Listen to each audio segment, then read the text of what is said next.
A perda de vidas civis é sempre uma tragédia que nos abala profundamente. E quando se trata de acidentes aéreos, o medo se intensifica, pois qualquer um de nós pode se imaginar no lugar daquelas pessoas, cujas vidas foram interrompidas de forma brutal, muitas vezes por uma sequência de eventos imprevisíveis. Mas o que aconteceu neste caso não foi obra do acaso. Antes da queda, uma série de fatos claros e interligados já apontava para uma explicação concreta, ainda que não confirmada em sua totalidade.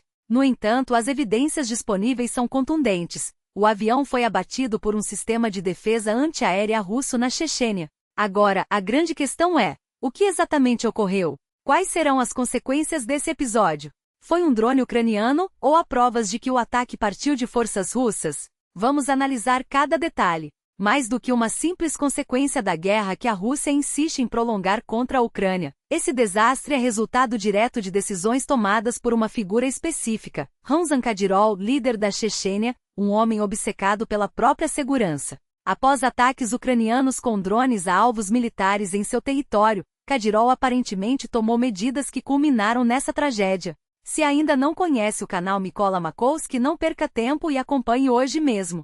Vamos explorar em profundidade o que aconteceu, qual é a versão mais plausível e quais serão as repercussões para Kadyrov, para a Rússia e para o futuro dos voos domésticos no país.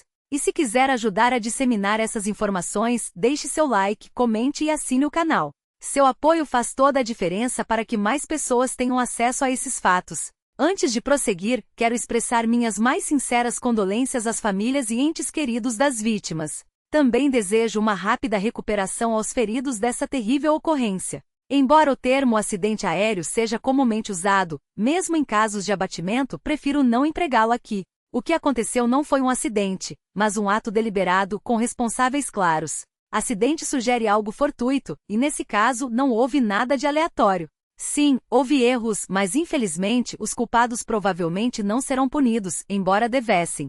O fato de dezenas de pessoas terem sobrevivido é um tributo à habilidade e coragem dos pilotos. Mesmo diante de uma situação caótica com o avião praticamente incontrolável, eles conseguiram salvar vidas, inclusive arriscando as suas próprias. Esse ato de heroísmo merece ser lembrado, digno de um filme ou série. Agora vamos aos fatos. O avião Embraer 90 da companhia Azeri Silkway Airlines realizava um voo de Baku para Grozny quando caiu na manhã do dia 25 de janeiro, na região de Aktau, no oeste do Cazaquistão. A bordo estavam 62 passageiros e 5 tripulantes. Segundo o primeiro-ministro cazaque, Konar Bozumbayel, 38 pessoas morreram no desastre.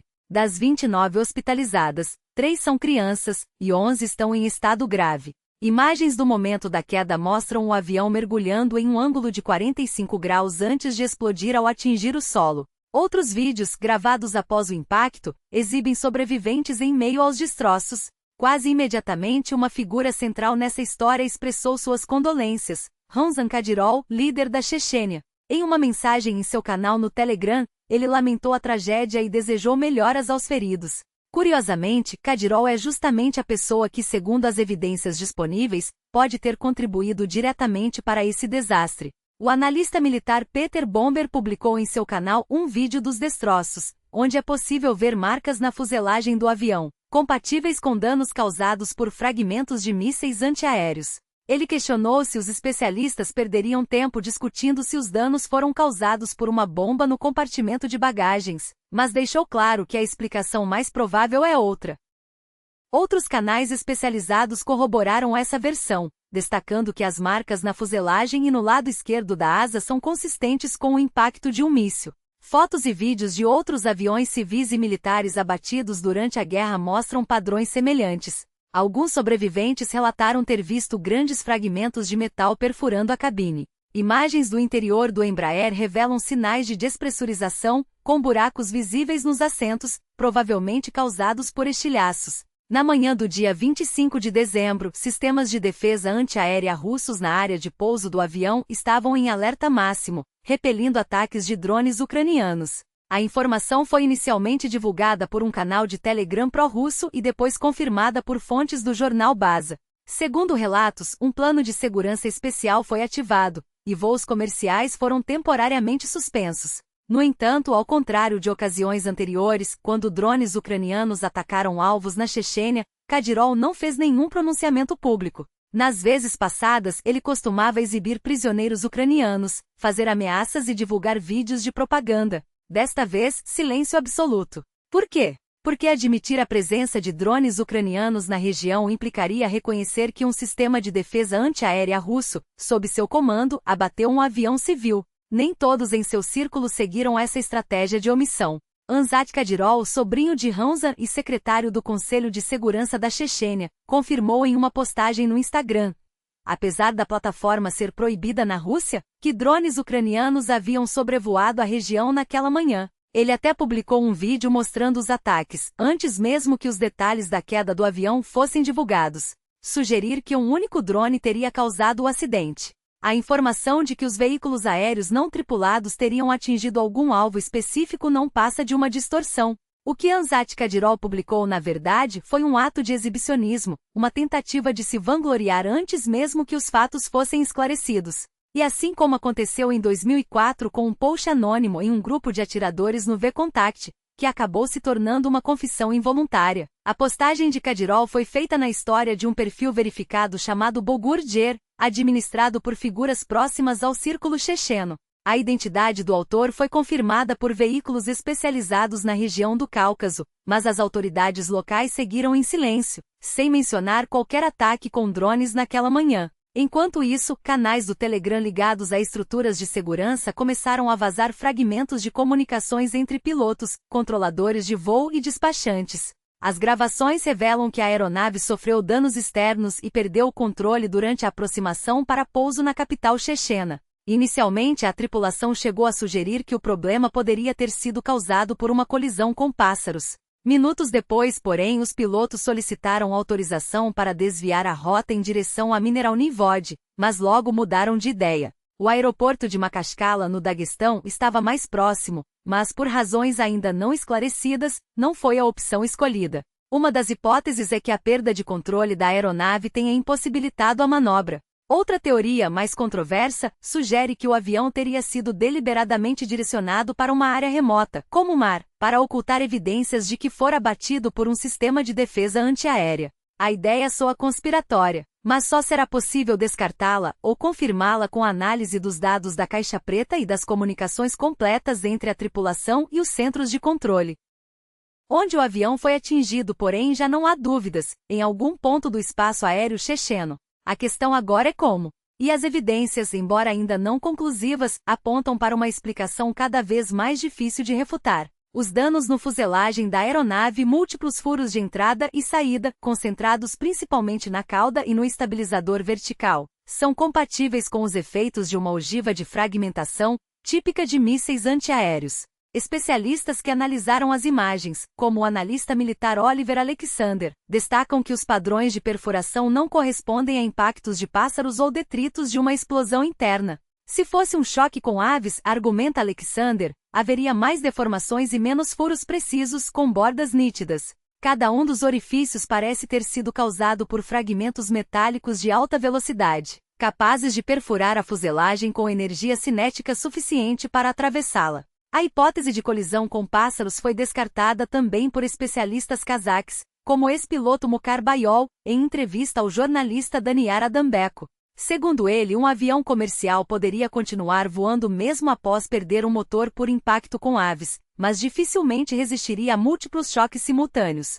Além disso, a altitude em que a aeronave se encontrava, cerca de 6.000 metros, torna improvável o encontro com bandos de pássaros fora do período de migração. Outra teoria ventilada pela propaganda russa, a de que um cilindro de oxigênio teria explodido a bordo, também não se sustenta. O especialista estoniano Jan Matejevev analisou as imagens do acidente e concluiu que os danos observados, desde a cauda até os flaps, não poderiam ser explicados por uma explosão interna. O padrão de dispersão dos furos com trajetórias convergentes é consistente com o impacto de uma ogiva de fragmentação, como as usadas nos mísseis do sistema Patsir S-1. As características dos buracos no metal, alguns com formato cilíndrico, reforçam essa tese. O Pantsir S-1, sistema de defesa antiaérea russo amplamente utilizado na região, dispara mísseis equipados com ogivas de fragmentação que, ao detonar próximo ao alvo, espalham centenas de pequenos projéteis metálicos. Mesmo que a aeronave estivesse em altitude elevada, a proximidade da explosão seria suficiente para causar danos críticos, ainda que não necessariamente uma destruição instantânea. As perfurações observadas nas imagens, segundo o fundador do grupo de análise Conflict Intelligence Team CIT, Ruslan Leviev, são típicas desse tipo de ataque. Vale lembrar que mísseis antiaéreos não precisam atingir o alvo diretamente para derrubá-lo. Sua eficácia vem justamente da capacidade de detonar nas proximidades, saturando a área com fragmentos letais. E é aqui que a análise técnica se encontra com a realidade política. A Conflict Intelligence Team, conhecida por suas investigações independentes sobre conflitos armados, já está trabalhando em uma reconstrução detalhada do caso. Para quem acompanha o cenário de guerra na Ucrânia e no Cáucaso, o nome de Ruslan Leviev não é estranho. Foi com ele que meses atrás comecei a produzir as primeiras análises militares neste canal. Leviev me ensinou a decifrar o funcionamento de sistemas de armas, a entender as táticas de exércitos modernos e a separar fatos de desinformação. Hoje a CIT produz seus próprios relatórios em um canal no YouTube, mas para manter esse trabalho, que exige recursos, tempo e acesso a fontes confiáveis, eles dependem do apoio financeiro de pessoas que, como você, entendem a importância de uma informação precisa em meio ao caos. A verdade sobre o que aconteceu com aquele avião ainda não foi totalmente revelada, mas as peças do quebra-cabeça estão se encaixando, e cada nova evidência torna mais difícil sustentar narrativas alternativas. Enquanto aguardamos os dados oficiais, uma coisa é certa: a transparência não é um luxo, mas uma necessidade. Em um mundo onde a desinformação se espalha mais rápido que os fatos, apoiar investigações independentes é a única forma de garantir que a verdade não seja a próxima vítima. A investigação sobre o que realmente aconteceu com aquele avião está longe de ser concluída, mas os indícios já apontam para uma direção clara. Cada novo detalhe revelado reforça a necessidade de não aceitarmos versões simplistas ou distorcidas. E quando falamos de grupos independentes que se dedicam a apurar os fatos, como aqueles que documentam perdas militares, analisam destroços e cruzam informações de fontes abertas, a importância de apoiá-los se torna ainda mais evidente. Esses profissionais não trabalham por interesses políticos ou agendas ocultas. Eles operam com transparência, expondo dados que muitos prefeririam manter escondidos. E é justamente por isso que dependem de financiamento coletivo para continuar suas atividades. Sem recursos, equipes como essas desaparecem, como já aconteceu com outras que foram silenciadas, seja por exaustão, pressão externa ou, em casos mais extremos, por ações que beiram a sabotagem. Não podemos permitir que a verdade seja sufocada por falta de meios. Voltando ao caso do avião, os relatos dos sobreviventes trazem elementos cruciais. Um deles, Subkankul Hakimov, descreveu em detalhes as tentativas desesperadas dos pilotos para pousar o voo em meio a uma tempestade de neblina. Na terceira tentativa, um estrondo. Não um barulho qualquer, mas uma explosão, seguida pelo desprendimento de partes da fuselagem ao seu redor. Ele ainda mencionou ter encontrado um colete salva-vidas perfurado por estilhaços, um detalhe que não deixa dúvidas sobre a natureza do impacto. Aqui a física e a lógica se alinham. Uma ogiva de míssil antiaéreo, como os usados em sistemas como o Pantsir, não precisa atingir o alvo diretamente para causar danos catastróficos. Seu mecanismo de detonação por proximidade espalha uma chuva de fragmentos metálicos, capazes de perfurar a estrutura da aeronave e comprometer sistemas vitais. Já um drone, mesmo carregando uma carga explosiva significativa, exigiria um impacto direto para causar estragos semelhantes, e as evidências visuais dos destroços não mostram os danos característicos de uma colisão frontal. Além disso, há o contexto operacional. Nos últimos meses, sistemas de defesa aérea como o Pantsir foram posicionados na região, justamente para conter ataques de drones e mísseis. Mas quem opera esses sistemas? A resposta não é simples. Em áreas sob influência de forças locais, como as unidades chechenas, a cadeia de comando se torna turva. Há indícios de que os operadores técnicos sejam militares russos, mas com oficiais ligados a lideranças regionais supervisionando as ações. Isso aumenta o risco de erros, especialmente quando se trata de equipes com treinamento limitado e sob pressão constante. E a pressão existe. Ataques recentes, inclusive próximos a instalações estratégicas, deixaram marcas. Não apenas nos alvos atingidos, mas na reação desordenada que se seguiu. Declarações impulsivas, promessas de retaliação desproporcional e até ameaças que depois precisaram ser recuadas revelam um ambiente de tensão e descontrole. Em situações assim, decisões precipitadas podem ter consequências irreversíveis. A pergunta que fica é: até que ponto a falta de coordenação, a urgência em responder a ameaças e a sobreposição de comandos contribuíram para o que aconteceu? As investigações oficiais talvez nunca admitam falhas estruturais, mas os fatos já sugerem que a resposta não está em uma única causa, e sim em uma combinação de fatores, todos evitáveis. Enquanto isso, a verdade continua sendo a maior vítima. E a única forma de protegê-la é garantindo que aqueles que se dedicam a buscá-la tenham os meios para continuar. Apoiar iniciativas independentes não é apenas um gesto de solidariedade, é um ato de resistência contra a manipulação e o silêncio forçado. Afinal, em um mundo onde a desinformação se espalha como fogo, a transparência não é um privilégio, é uma necessidade. E ela depende de cada um de nós. Que em meio ao caos, alguém apertou o gatilho sem hesitar e sem entender o que realmente estava mirando. Ordens foram dadas, códigos foram decifrados às pressas, e o que deveria ser um protocolo de segurança se transformou em tragédia. Mas quem deu a ordem? Quem apertou o botão? E mais importante, quem assumirá a responsabilidade? A resposta, infelizmente, não virá dos corredores do poder. Virá daqueles que, dentro do sistema, ainda têm coragem de falar. E quando isso acontecer, as consequências políticas serão inevitáveis. Comecemos pelo óbvio: Ramzan Kadyrol. O homem que se vende como invencível, o líder que transformou sua imagem em um espetáculo de força, agora enfrenta a realidade nua e crua. Ele perdeu a batalha pelo controle de territórios estratégicos. Perdeu a confiança de Moscou. Perdeu até mesmo a capacidade de negociar em nome da Rússia e, pior, arrastou o Kremlin para uma crise internacional que ninguém queria. Putin, em sua tradicional linha direta com a nação, minimizou a importância das bases militares na Síria como quem joga um osso para a plateia. Mas o recado foi claro: Kadyrol falhou. E falhas no jogo do poder não são perdoadas. Agora a pergunta que ecoa nos bastidores é simples: até quando Moscou continuará a financiar e armar um aliado que se tornou um problema maior do que a própria ameaça que deveria conter? As repercussões, porém, não se limitam às fronteiras russas. Países como o Azerbaijão e o Cazaquistão, onde o avião caiu, não têm interesse em um escândalo internacional. Não haverá uma investigação independente como a do voo MH17.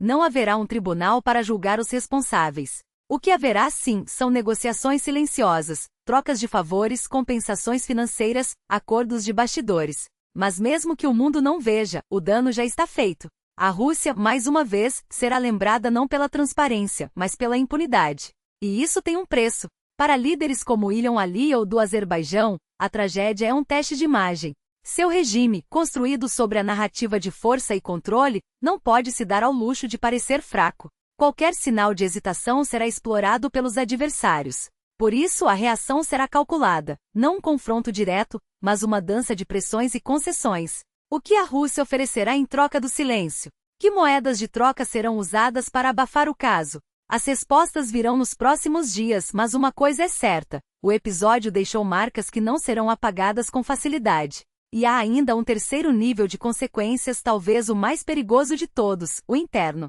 A guerra na Ucrânia não é mais um conflito distante, travado em trincheiras distantes. Ela chegou ao céu russo. Aviões civis, anti-símbolos de conexão e progresso, agora são alvos em potencial.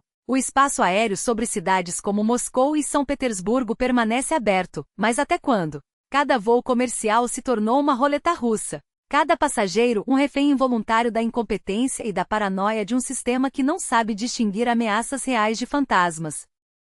A queda do voo não mudará a opinião pública da noite para o dia, mas ela se soma a uma lista crescente de sinais de que a guerra está se voltando contra quem a iniciou.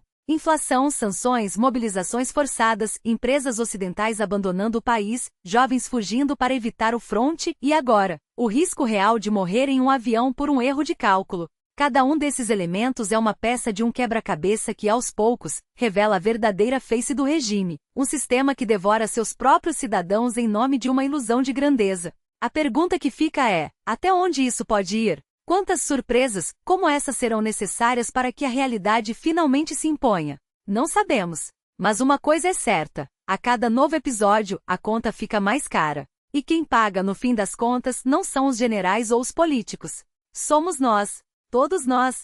E o que dizer daqueles que testemunharam com os próprios olhos a explosão ao lado da aeronave, o momento exato em que o céu se partiu em chamas? O que mais precisa ser revelado para que a versão oficial desmorone sob o peso das evidências? Não estou aqui para especular porcentagens ou probabilidades, estou falando de fatos, de provas, de um padrão que se repete, implacável, sempre que a verdade ameaça escapar. E convenhamos, entre todas as explicações possíveis para o que aconteceu, só uma resiste ao escrutínio.